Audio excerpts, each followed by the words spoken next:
يا مساء الفل عليكم متابعين مسلسل إليف.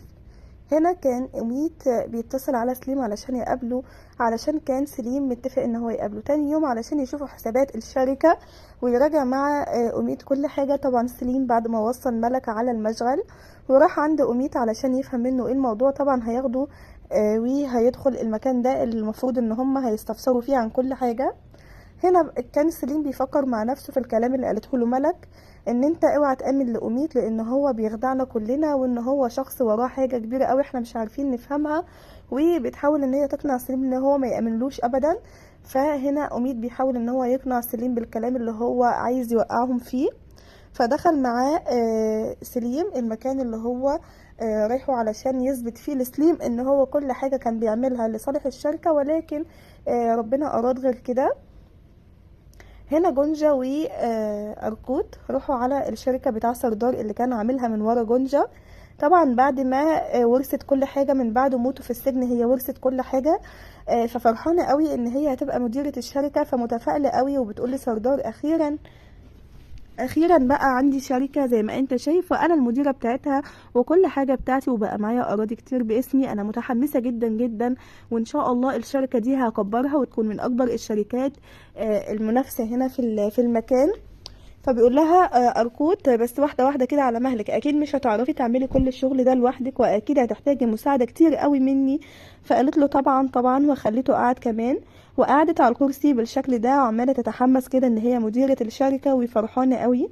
وبعدت جابت السكرتير اللي هو كان بتاع سردار اللي هو هيبقى بتاعها حاليا، وقالت له الاول كانت هنا بتبص على الصور فلقيت ان سردار حاطط الصوره بتاعتها، فزعلت قوي وافتكرته وقالت طب ما هو كان حاطط الصوره بتاعتي هنا في المكتب وانا ما كنتش اعرف اي حاجه عن الشركه. بتقول لنفسها هو اكيد كان بيحبني ما كانش بيخدعني، طب هو لو مش بيحبني ليه حط الصوره بتاعتي هنا مع انه هو عارف ان انا مش هشوفها اصلا، وان انا ما كنتش اعرف اي حاجه عن الشركه وما كنتش هشوفها.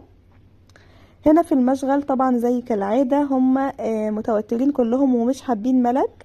فهنا فريدة عدت على ملك في الشغل وطلبت منها ملك ان هي تشتغل معاهم، ففرحت قوي فريدة وبتقول لها انت بتتكلمي جد، انا اصلا كنت بدور على شغل وكان نفسي ان انا اشتغل في حاجة تانية وكده. فقالت لها احنا هنا محتاجين موظفين، ايه رأيك لو تبقي تساعدينا هنا في الشغل وتبقي معانا هنا.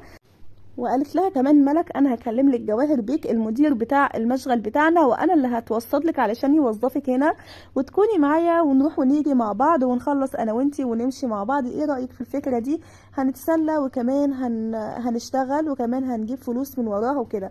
فراحت ملك لما جواهر بيك دخل وهما بيتكلموا بيقول لها دي بيسلم على فريده لانه كان شايفها قبل كده بتساعدهم برضو مره في الشغل.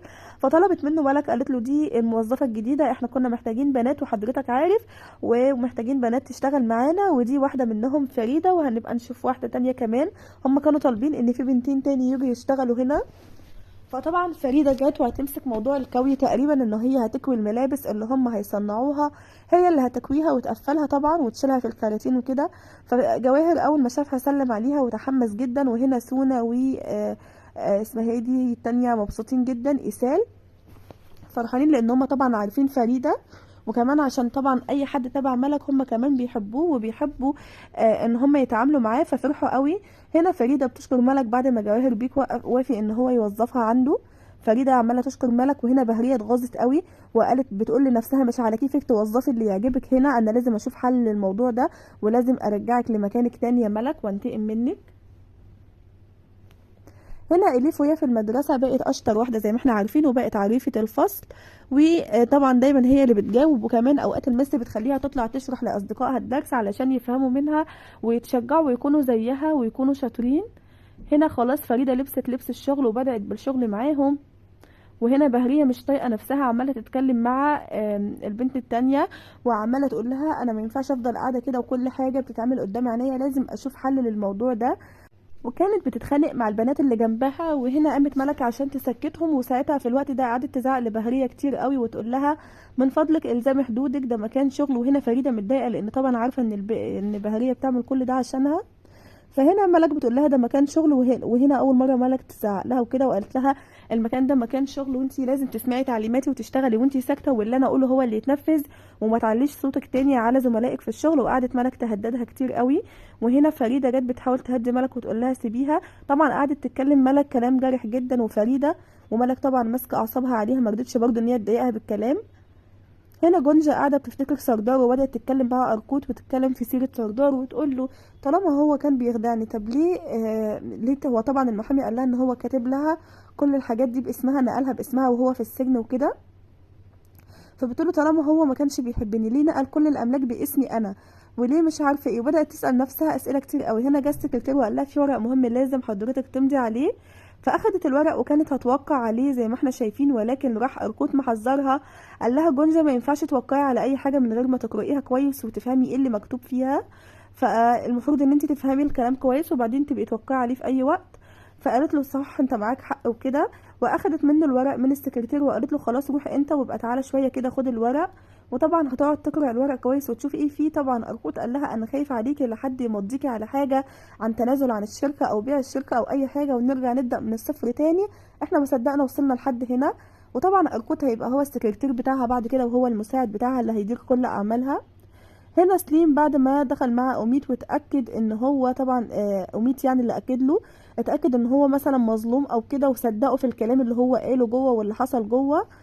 طلع سليم طبعا ومروح البيت وقاعد بيفكر مع نفسه، بيقول لملك ليه يا ملك قلت كده، عمال يكلم نفسه يعني ويقول ملك ليه شككت لي في أميت بالشكل ده، طب انا مش عارف. وهنا بقى في حد بيراقب أميت وسليم، كان في حد هنا واقف بيراقب الاتنين، بس هنشوف في الاخر ده تبع مين. وهيطلع في الاخر المحامي اللي هو تبع يوسف اللي بعته علشان يساعد بيه ملك. وهنا بقى أميد خد بعضه وروح، ورجعنا هنا الملك تاني وهي في المشغل. هنا مالك كانت بتعمل المكالمة مع سليم سليم طبعا اتصل عليها وقال لها مفيش أي حاجة من اللي انت قلتيها دي، وأنا رحت معاه البنك ورحت معاه في كل حتة، و يعني كل حاجة هو قالها فعلا حصلت. وبدأت ملك هنا تتنرفز تقول أكيد هو بيحاول يقنع سليم ويخليه في صفه، لكن أنا لازم أكشفه في أقرب وقت، بتقول لنفسها كده. هنا جونجا لسه بتتناقش هي واركوت، وبتقول له كمان ان هي لازم تعوض كل اللي فاتها، ولازم الشركه دي تقف على رجلها علشان تنافس بيها الشركه بتاع اورزو اللي هي كانت بتاع نجدت يعني اللي هي بتاعتها. وقالت له انا كمان لازم ارجع كل حقوقي اللي عندها، مش هسيب لها اي حاجه ومش هسيب لها مش هتنزل لها عن اي حاجه من حقوقي، وهبدا ان انا اتنافس معاها وارجع كل حاجه هي خدتها مني غصب عني. بدات جونجا تهدد وتقول كده. هنا فريدة وملك كانوا خلاص خلصوا شغل وهيغيروا هدومهم ويمشوا، وكانوا قلقانين جدا وفي نفس الوقت كانوا فرحانين ان هم اخيرا خلصوا وهيروحوا البيت. وهنا زي ما احنا شايفين ملك مروحة البيت وسمعت يوسف وهو واقف مع ناس وبيتكلم معاهم في موضوع كله الغاز، فقعدت تفتكر مع نفسها وتقول يا ترى هو بيتكلم عني ولا عن ايه، طب يا ترى ايه اللي حصل، يا ترى ايه الكلام اللي انا سمعته ده. وقاعده بتحاول ان هي تسمع اي حاجه تاني، ولكن مش للاسف مش هتسمعهم.